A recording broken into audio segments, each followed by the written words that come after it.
"28 years, Professor. Let's see what kind of galaxy we woke up to."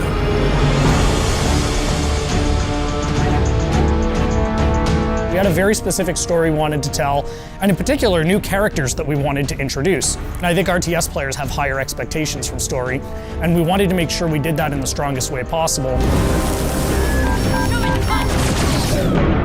At the end of the original game, the Spirit of Fire and its crew were adrift in space. The crew's in cryosleep, and fast forward 28 years later to Halo Wars 2, they awake to find themselves above a Forerunner installation. Halo fans, especially those who've played Halo 3, will recognize it as the Ark.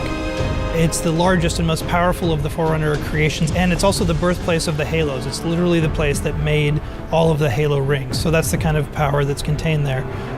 The only connection they have when they wake up is a small signal, one emergency beacon, that's coming from the surface of the Ark down below.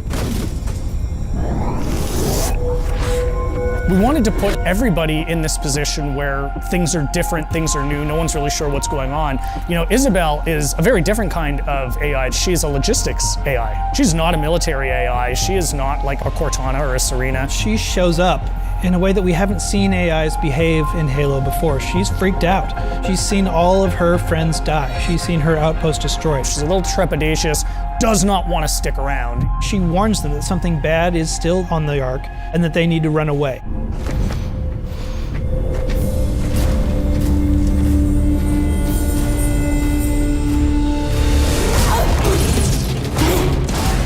The Spartans from Halo Wars, last time you saw them was in the original Halo Wars, just tearing down a pack of elites.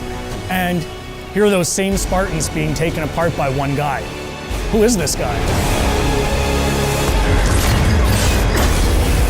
They meet Atriox for the first time.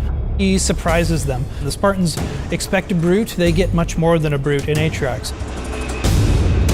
There's actually more to this guy. He's not just a really strong brute. He's good at tactics, he's good at outthinking his opponents. That was the genesis of that character, of what if one brute was not only stronger than the others, but also incredibly intelligent.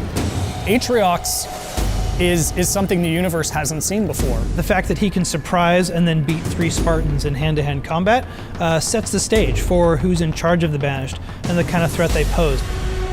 From a visual standpoint, we wanted to carry over enough of the original Covenant technologies, but at the same time, being in your face, more about hard hitting and close combat.